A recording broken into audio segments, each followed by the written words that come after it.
बिस्मिल्लाहिर्रहमानिर्रहीम। अस्सलामुअलैकुम। सिरात मुस्तकीम न्यूज़ चैनल में आप सबको खुश आमदीद कहा जाता है। आज 13 दिसंबर 2020 है। आज की अहम तरीन ख़बरों का आगाज़ कुरान पाक की इस आयत के तर्जुमे से किया जाता है।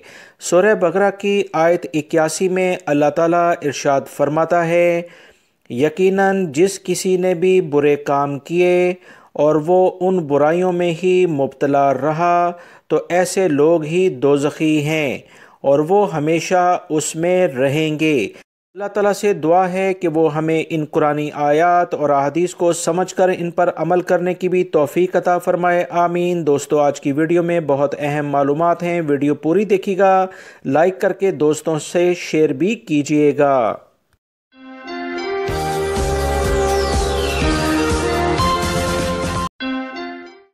सऊदी महकमा पासपोर्ट यानी जवाज़ात की जानिब से गैर मुल्की अफराद की फ़ैमिलीज़ के लिए विज़िट वीज़ा और फ़ाइनल एग्ज़िट के बारे में एक अहम इत्तला शेयर हुई है, जिसका जानना गैर मुल्की अफराद के लिए काफ़ी फ़ायदा मंद है।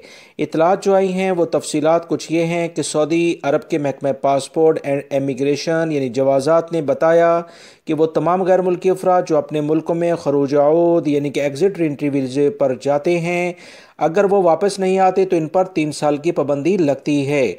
सऊदी महकमा पासपोर्ट ने बताया कि वो अफराद जो अपनी फैमिलीज़ के साथ सऊदी अरब में रहते हैं, अगर इनकी फैमिली एग्ज़िट रीएंट्री वीज़े यानी खरूज आऊद वाले वीज़े पर जाती है और सऊदी अरब में वापस नहीं आती, उनका वीज़ा ख़त्म हो जाता है, तो इन पर यह 3 साल की पाबंदी नहीं होगी।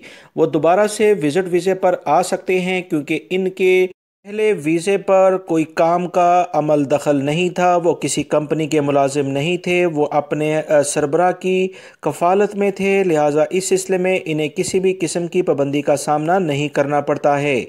सऊदी हुकूमत ने फ़ैमिली को इस पाबंदी से मुस्तस्ना रखा है क्योंकि फ़ैमिली का कोई वर्क वीज़ा नहीं होता, वो नॉर्मल वीज़े पर आए होते हैं। इस सिलसिले में उन्हें इस पाबंदी का सामना नहीं करना पड़ेगा। जब भी चाहे फ़ैमिली विज़िट वीज़े का दोबारा से अप्लाई करके सऊदी अरब में आ सकते हैं। मज़ीद उन्होंने कहा कि पाबंदी जो 3 साल की वर्क वीज़े पर लगाई जाती है, उसकी वजह यह होती है कि किसी भी कंपनी को अगर कोई भी वर्कर छुट्टी पर जाने के बाद वापस नहीं आता और उसका वीज़ा ज़ाया करता है तो ऐसे वर्कर्स के खिलाफ भी कार्रवाई हो सके और कंपनियों को भी मज़ीद नुकसान से बचाया जा सके, क्योंकि इस तरह से अगर वर्कर पर पाबंदी लगती है तो उसे दूसरा वीज़ा कंपनी को निकालने में आसानी होती है और वर्कर भी सोच समझकर इस तरह की कार्रवाई करेंगे। जद्दा से खबर आई है कि बल्दिया और दीगर इदारों के एहलकारों पर मुश्तमिल मुश्तरका टीम ने जद्दा के कदीम इलाके में गैर कानूनी तौर पर कायम मुर्गियों के मज़बा खाने को सील करके तमाम मुर्गियां जब्त कर ली हैं। इस सिलसिले में बल्दिया के एहलकारों ने दीगर गैर मुल्की अफराद के खिलाफ जुर्माने भी किए हैं जो कि यहाँ पर कारोबार करते थे। बल्दिया को इत्तला मिली थी कि जद्दा के इलाके अल-नतकाफ में गैर कानूनी तौर पर जिंदा मुर्गियों के मज़बा खाने कायम हैं, जहां बड़ी तादाद में मुर्गियों को ज़िबा करके इनका गोश्त मार्केट में सप्लाई किया जाता है।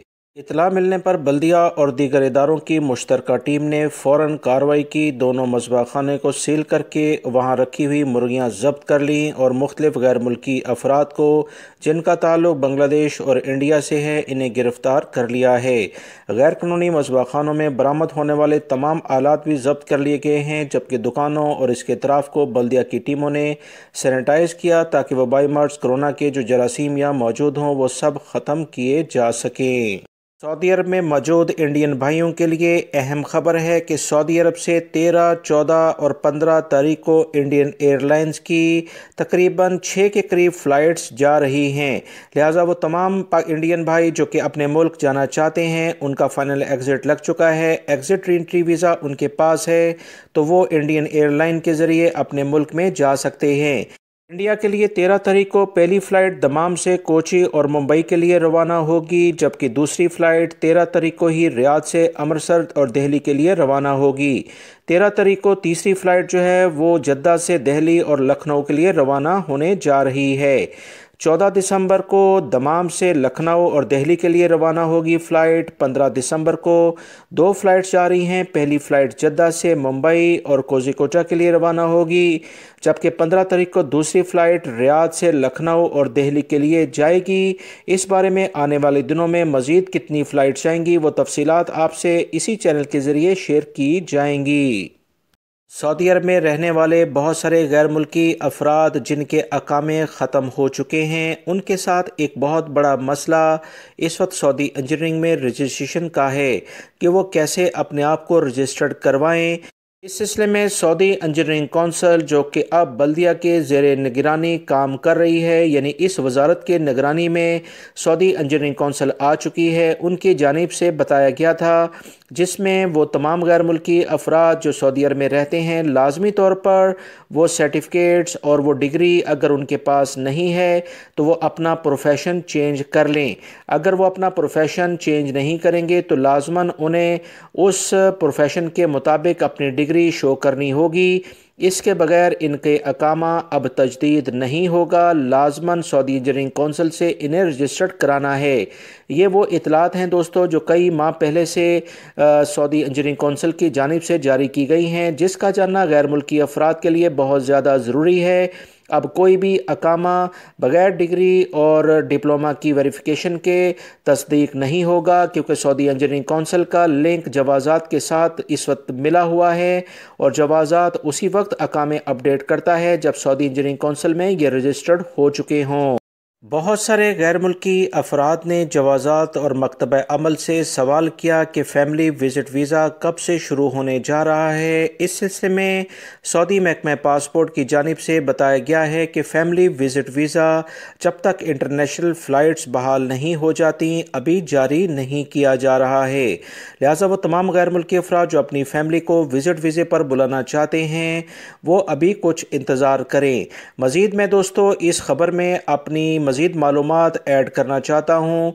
वो तमाम गैर मुल्की अफराद जो अपनी फ़ैमिली को विज़िट वीज़े पर इसलिए बुला रहे हैं कि वो उम्रा वगैरह कर सकेंगे, तो ये इस वक्त मुमकिन नहीं, क्योंकि उम्रे पर ख़ास तौर पर एक एप्लीकेशन के ज़रिए इजाज़तनामे हासिल किए जा रहे हैं। इसके बगैर सऊदी अरब में रहने वाले कोई भी, चाहे सऊदी शहरी हों और गैर मुल्की, वो उम्रे की इजाज़त उन्हें नहीं मिल रही है। लिहाजा इस बात को अच्छे तरीके से याद रखें, उम्रे की इजाज़त के लिए लाजमन अकामा सऊदी अरब में मौजूद होना चाहिए, यानी जो भी मेंबर जा रहा है उसके पास अकामा होना चाहिए। विज़िट वीज़े पर आकर वैसे भी उम्रे की इजाज़त नहीं होती थी, मगर लोग कर लेते थे, तो ये सऊदी हुकूमत का एक अच्छा इकदाम था कि वो ज़्यादा चेकिंग नहीं करते थे। मगर अब लाजमी तौर पर अकामा इस एप्लीकेशन में उसका नंबर ऐड करना है, उसके बगैर कोई भी सऊदी अरब में रहते हुए भी उम्रे की सआदत नहीं हासिल कर सकता है। लिहाजा इस सोच के साथ फैमिली को विज़िट वीज़े पर ना बुलाएं। अगर आप वैसे उन्हें बुलाना चाहते हैं तो आने वाले दिनों में जैसे ही वीज़े ओपन होंगे तो आप उन्हें बुला सकते हैं। बहुत सारे गैर मुल्की अफराद जब किसी भी मुल्क में जाते हैं वहाँ पर कवानीन का एहतराम ना करने की बिना पर या किसी भी और वजूहात की बिना पर वो कैद हो जाते हैं, उन्हें सज़ा और जुर्माना हो जाता है। इसी सिलसिले में हुकूमत पाकिस्तान की जानिब से एक अहम इत्तला शेयर की गई है, जिसमें बताया गया है कि हुकूमत की कोशिशों से अब तक 8700 से ज़ायद पाकिस्तानी कैदी वतन वापस आ चुके हैं। हुकूमत पाकिस्तान के तर्जुमान ने मज़ीद बताया कि हमारी कोशिश है कि जो भी पाकिस्तानी बैरून ममालिक में कुछ मामूली जराइम में वहाँ कैद हैं उन्हें आज़ाद कराया जाए, या इनकी मुतल्लिका जो भी ममालिक की हुकूमतें हैं उनसे ऐसे बात की जाए कि इनकी जो भी बकिया सज़ा है वो इनके मुल्कों की बजाय हमारे मुल्क में हमारे हवाले किया जाए, ताकि हम सज़ा पर अमल दरामद अपने मुल्क में करवा सकें। ये पाकिस्तानी हुकूमत इस सिलसिले में किस हद तक कामयाब होती है ये आने वाले दिनों में देखा जाएगा। फिल वक्त 8700 से ज़्यादा पाकिस्तानी कैदी वतन वापस पहुंच चुके हैं। بہت سارے غیر ملکی افراد یہ سوالات مکتبہ عمل اور میرے اس چینل پر بھی کرتے دیکھے گئے ہیں کہ کیا 2021 میں جو نیا سسٹم کفالت کا آ رہا ہے اس میں اقامہ فیس کچھ کم ہوگی؟ اگر ہوگی تو اس کی تفصیلات کیا ہیں وہ بتائی جائیں۔ اس سلسلے میں دوستوں میں آپ کو بتاتا چلوں کہ سعودی مکتبہ عمل کی جانب سے بھی ابھی کوئی واضح پیغام نہیں آیا ہے۔ اس سلسلے میں جب بھی اعلامیہ آئے گا وہ آپ تمام بھائیوں سے شیئر کیا جائے گا۔ فی الوقت ابھی آپ جو اقاموں کی فیس چل رہی ہے اسی کو کنسیڈر کریں جب تک نیا اقامے کا سیٹ اپ سامنے نہیں آتا۔ اس بارے میں جیسی ہی مزید اطلاعات آئیں گی آپ تمام بھائیوں سے شیئر کر دی جائیں گی۔ ویڈیوز کو دیکھتے رہیں۔ سعودی محکمہ موسمیات نے اطلاعات شیئر کی ہیں کہ سعودی عرب کے زیادہ تر علاقوں میں موسم نارمل رہے گا مگر کچھ علاقوں میں گرج چمک کے ساتھ بارش متوقع ہے۔ ان علاقوں میں جازان اور اسیر ریجن کے پہاڑی سلسلے شامل ہیں۔ ان علاقوں کے بارے میں سعودی محکمہ موسمیات اور دفاع مدنی سعودی محکمہ ٹریفک نے اعلامیہ جاری کر کے بتایا کہ ان علاقوں میں ڈرائیونگ کرنے والے جو ان پہاڑی سلسلوں میں بڑی روڈز ہیں احتیاط کریں کیونکہ اکثر پتھر بارش ہونے کے بعد آسانی سے لڑک کر نیچے آ جاتے ہیں جس سے اکثر بڑے حادثات رونما ہو جاتے ہیں۔ احتیاط برتیں۔ مزید جو اطلاعات آئی ہیں کہ ریاض ریجن کے کچھ علاقے قصیم، حائل، الجوف ان میں ہلکا گرد و غبار رہنے کے بعد ہلکی بارش کا امکان اگلے 1 سے 2 دن میں رونما ہوگا، لہٰذا تمام افراد احتیاط کریں۔ سعودی عرب کے علاقے خمیس مشید سے خبر آئی ہے کہ ایک ٹریفک حادثہ رونما ہوا ہے جس میں ایک ہی فیملی کے 4 افراد انتقال کر گئے ہیں۔ حادثہ اس قدر شدید تھا کہ چاروں افراد موقع پر ہی جاں بحق ہو گئے۔ حادثے کی اطلاع متعلقہ اداروں کو جیسے ہی ملی فوری طور پر ایمبولینس، پولیس اور دیگر ادارے موقع پر پہنچ گئے اور تحقیقات کا آغاز کر دیا۔ ان افراد کی لاشوں کو فوری طور پر ہاسپٹل میں منتقل کیا گیا ہے۔ اطلاعات جو ابتدائی طور پر آئی ہیں اس کے مطابق تیز رفتاری کے باعث یہ حادثہ پیش آیا اور سامنے سے آنے والے ٹرک سے یہ گاڑی ٹکرا گئی اور یہ افراد شادی کی ایک تقریب میں شرکت کے لیے جا رہے تھے۔